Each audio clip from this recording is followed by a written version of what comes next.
Yes, Muhammad was married to Aisha when she was 6 years old. We also know that she reached a good level of physical maturity, i.e. she reached puberty, she menstruated, and we also know that she completely consented, and so did all her family. So his first point is that the Prophet ﷺ married Aisha when she was 6 years old. That's his first contention, I'm guessing, to Islam. So the issues with this is that firstly it ignores the fact that she was going to marry someone else already prior to Muhammad ﷺ. And obviously there's nothing wrong in initiating a marriage contract before puberty. The problem is allegedly when you have sexual intercourse before puberty. But this is not allowed in Islam, which is why they waited 3 years before initiating the consummation, as you can see in the hadith that he cited himself, which he conveniently didn't say. He conveniently only addressed the fact that she was 6, and completely strawman what the hadith is saying. And women in a geographical context developed much faster than women in our society that we have today, mostly because of the heat, and people would age faster, right? And they'd have a lower lifespan, so they get married even earlier. And puberty, as we can know, can initiate early in life, very early. Contrary to popular belief, puberty can initiate in some very, very rare cases as early as 1 year old. Yes, you heard that correctly. 1-year-olds can have puberty initiate. It's extremely rare, but it's happened. Not to say that you can go ahead and marry 1-year-olds. No, I'm not saying that. I'm saying that it's not a nomological inconsistency to say that Aisha was physically and mentally developed at 9 years old, because we see that even people way earlier than her can, nomologically, it's possible for a person to gain a state of puberty way before 6, way before 9, right? So it's a non-argument because it's logically possible for her to be part of a group of early bloomers, of early developed individuals. So it's not an argument against Islam, because you can't reduce this to some sort of contradiction or moral dilemma, right? Especially considering that this person is a ex-Muslim, which I'm also guessing they're an atheist, so they'd be a moral anti-realist and a non-cognitivist, which essentially means that they don't have a grounds for objective morality, and they don't hold value towards morality, so their ethics are completely meaningless to us. Marriage clearly never harmed her, and she completely loved him and said nothing but good stuff about him, and she even let him die on her lap, which me personally, I wouldn't let someone who abused me or whatever this guy's claiming die on my lap. I personally wouldn't do that, but that's just me. I'm guessing, according to this guy. The marriage was also very clearly divinely appointed, which means that God would ensure that there's no harm done, there's no damage done to her mentally, physically, and obviously there wasn't, so we know it was a success. We also know that 100 years ago, people, even in America, 100 years ago, go to the 1800s, for example, 100 years ago in Delaware, America, age of consent was what? 7 years old, meaning you could offer your daughter for marriage at 7 years old, and she could have sexual intercourse, which is even lower than the age Aisha got married and consummated the marriage specifically, which was 9 years old, right? So you're comparing even just 100 years ago, Delaware is lower, it's worse than what you're bringing up about the Prophet 1400 years ago. 1400 years ago. So that's 14 times as long ago, and it's even less bad than what you had 100 years ago in Delaware, according to this guy. So are your ancestors pedophiles? Are your ancestors weirdos for, marrying young? No, they're not, right?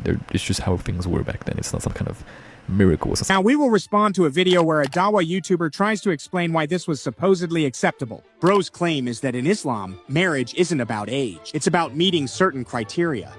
Yeah, and that's not a supposition. That's just a blatant fact. In Islam, yes, there are conditions for boys and girls to be considered physically mature, quote unquote. For boys, it can either be ejaculation, it can be pubic hair, and it can be reaching 15 lunar years old. For women, it's a bit more diverse. It can either be menstruation, it can be pregnancy, it can be emission of sexual fluid, which includes during orgasms. It can be pubic hair growth, according to a lot of scholars. Some of them differ on this, but some of them say that yes, pubic hair growth does apply to women as well, and also reaching 15 lunar years old.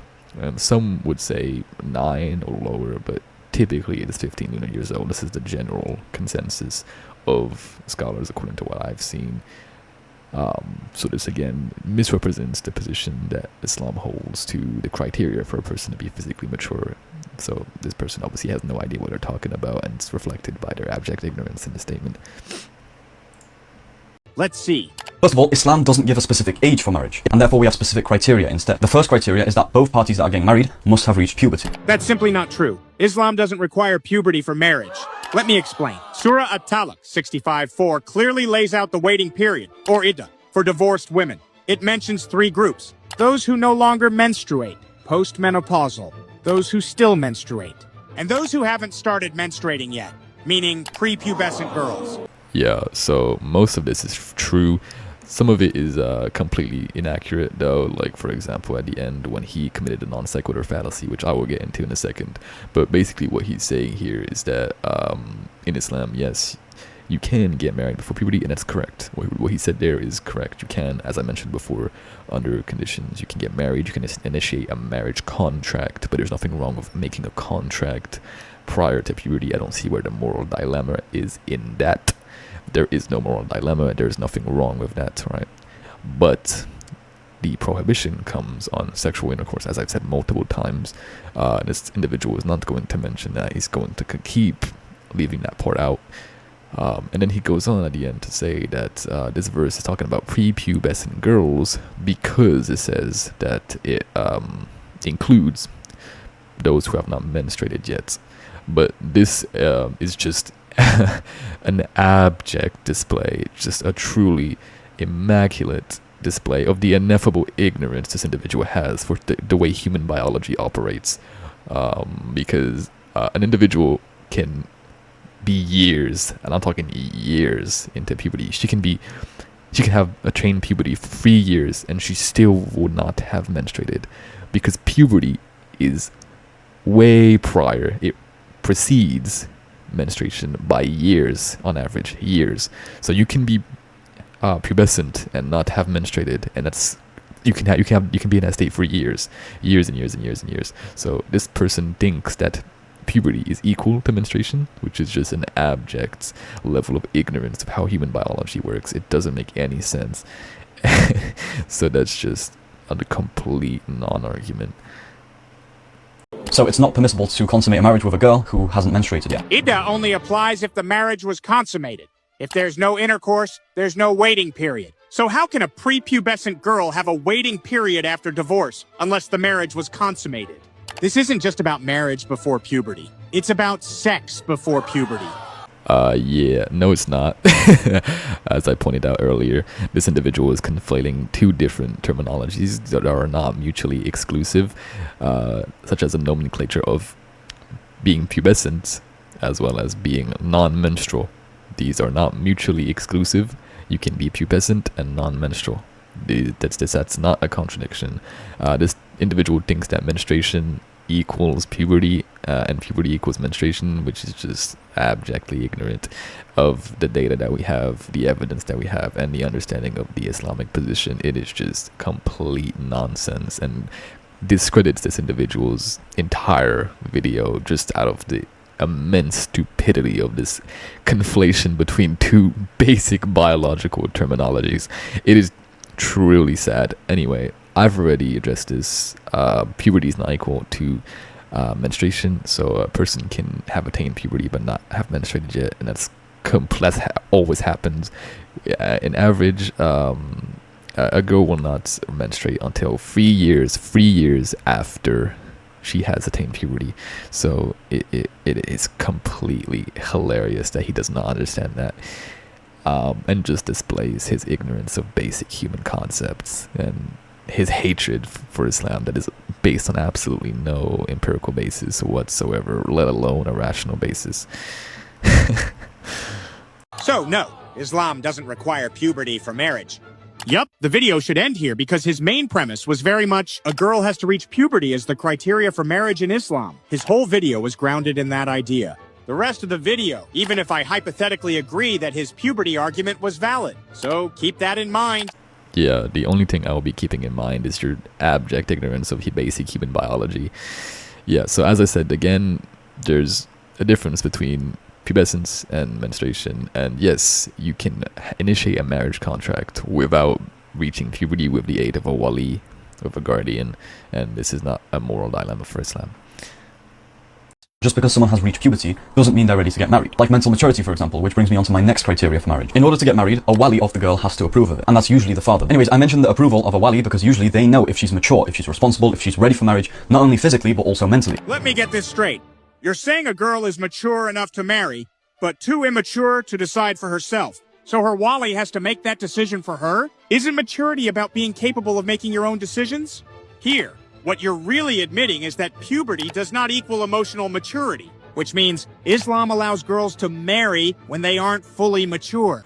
Yeah, so as I've stated before, the content creator he's responding to has some points that I would disagree with myself, but Peter's refutation of that is even worse. It is completely horrible, and again, I've already responded to the point about allowing prepubescent people to initiate a marriage contract. Yes, you can, and there's no moral issue in this. But yes, I do find the point that the other content creator made about a wali a bit off, because even fully mentally and physically mature women need a wali to initiate their marriage.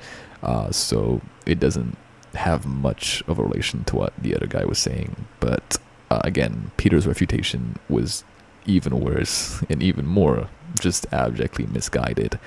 So it really just, it's really sad. Therefore, the wali's involvement doesn't solve the problem. It exposes it. But anyways, what I'm saying is that society accepted this. They were fully okay with this. People lived for less time, so marriage from a young age was seen as much more normal. Well, I actually don't need to explain why but it was normal back then, bro. Argument doesn't work, because you've already admitted that child marriage is still permissible in Islam today. It's the common criticism of people who agree with me. They say, alright, so this marriage, it was okay back then, but then they say, wait a minute, so this was okay back then, but it isn't now. Doesn't this take away from the supposed timelessness of Islam? And yeah, again, this sounds like a great point. You know, how come this doesn't apply anymore? Does this mean Islam was meant for those times and it needs changes? No, we don't need any changes in Islam. Thanks. I appreciate the honesty. So let's step back for a moment. Yeah, before we step back for a moment and completely strawman the Islamic position, I just want to point out that yes, the argument that it was normal, quote unquote, back then is not a very strong one to use against atheists such as this person. You should use better arguments than that. It's not going to work because they will just use the argument that morality in Islam should be eternal and should not be designated to one time and one place, which is wrong, first of all, but again, it's not going to work if you don't have a high level of knowledge in this field. So I would say refrain from using this kind of subjectively hinging argument and kind of resort to better argumentation. 1. Islam doesn't require puberty for marriage. Yeah, so again, for like I don't know how many of time this video, no, they don't require puberty for marriage because it's a contract. It's not sex. So because the Quran explicitly permits it in Surah At-Talaq 65:4. 2. It admits that puberty does not equal emotional maturity. Yeah, yes, I'd say that's correct, Peter. A state of puberty is not equal to something completely distinct in human physiology, yes. But I think even a 6-year-old can understand that puberty is not equal in essence to emotional maturity. I feel like those are very two distinct terms in human physiology and human biology. I think a 7-year-old could understand that. I think even Peter probably understands this, but it's just willfully being ignorant and using horrible arguments.